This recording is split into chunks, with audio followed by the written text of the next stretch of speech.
Hi കൂട്ടുകാരെ, എല്ലാവർക്കും സുഖമല്ലേ? അപ്പം ഞാനിന്ന് വന്നിട്ടുള്ളത് ഒരു വ്ളോഗ് ടൈപ്പ് വീഡിയോ ആയിട്ടാണ് കേട്ടോ. അപ്പം ഞാനും മോനും കൂടെ തിരുവനന്തപുരം വരെ പോവുമായിരുന്നു. അങ്ങനെ ഞങ്ങൾ വെളുപ്പിനെ 5 മണിയുടെ ബസ്സിനായിരുന്നു പോയിരുന്നത് കേട്ടോ. അപ്പോൾ അത് രാവിലെ പോയിട്ട് ഇടയ്ക്ക് ഞങ്ങളിങ്ങനെ ഓൺ ദ വേയിൽ അവൻ്റെ കഥകളും കാര്യങ്ങളും സംസാരിച്ച് ഇങ്ങനെ അവനോട് ഓരോ കാര്യങ്ങൾ വർത്താനം പറഞ്ഞ് ഇടയ്ക്കൊന്ന് അവനൊന്ന് ഉറങ്ങി. അങ്ങനെ ഓരോ കാര്യമൊക്കെ പറഞ്ഞ് ഞങ്ങൾ തിരുവനന്തപുരത്തേക്ക് പൊയ്ക്കൊണ്ടിരിക്കുകയായിരുന്നു. അപ്പോൾ ഒരു മാരേജ് ഫംഗ്ഷനാണ് കേട്ടോ. അപ്പോൾ ഇന്ന് തലേദിവസം റിസപ്ഷനും അടുത്ത ദിവസം മാരേജും ഒക്കെ ആയിട്ട് ആറ്റുകാൽ അമ്പലത്തിൽ വെച്ചിട്ടായിരുന്നു കല്യാണം. അപ്പോൾ അതിന് ഞങ്ങളിങ്ങനെ പോയിക്കൊണ്ടിരിക്കുക. അപ്പോൾ ഞാൻ എല്ലാം പാക്ക് ചെയ്ത് വെൽ പാക്ഡ് ഒക്കെ ആയിട്ടാണ് പോയിട്ടുള്ളത്. പക്ഷെ കുറേ സംഭവങ്ങളൊക്കെ മിസ്സായിരുന്നു.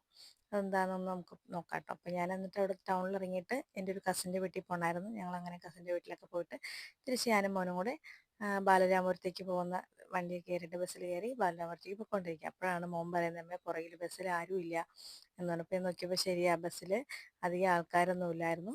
അപ്പോൾ അതൊക്കെ കഴിഞ്ഞ് ഞങ്ങൾ വീട്ടിലെത്തി. പിന്നെ റിസപ്ഷന് പോകാനുള്ള സമയമൊക്കെ ആയിട്ടുണ്ടായിരുന്നതുകൊണ്ട് പെട്ടെന്നൊന്ന് ഫ്രഷ് ആകാനായിട്ട് അപ്പോൾ അതൊന്ന് മേക്കപ്പ് മാത്രം സെറ്റ് ചെയ്തൊന്ന് ഇറങ്ങാനേ പറ്റിയിട്ടുണ്ടായിരുന്നുള്ളൂ.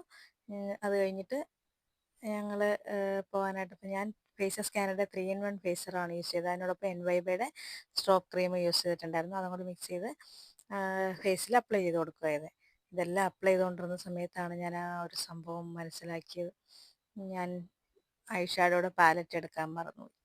എന്നിട്ട് പിന്നെ ഞാനുള്ള ലിപ്സ്റ്റിക് കൊണ്ട് അഡ്ജസ്റ്റ് ചെയ്ത്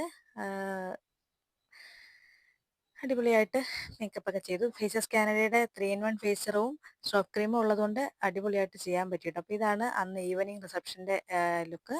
പിന്നെ നെക്സ്റ്റ് ഡേ എന്താ ചെയ്യാന്നൊരു ടെൻഷൻ ഉണ്ടായിരുന്നു. അപ്പോൾ ഞാൻ ബസ്സിൽ പോകുന്ന വഴിക്ക് എനിക്ക് സർപ്രൈസിങ് ആയിട്ട് ഞാൻ കയറിയ ബസ്സിൽ എന്നെ പഠിപ്പിച്ച ടീച്ചർ ഉണ്ടായിരുന്നു കേട്ടോ. അപ്പോൾ അത് വളരെ സർപ്രൈസ് ആയിപ്പോയി.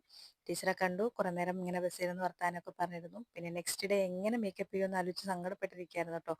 അപ്പോൾ പിന്നെ ഏതായാലും പിറ്റേ ദിവസം ഇതാണ് ഔട്ട്ലുക്ക്. എങ്ങനെയുണ്ട്, രണ്ട് ലുക്കിൽ ഏതാ നല്ലതെന്നല്ലായിരുന്നു പറയാൻ.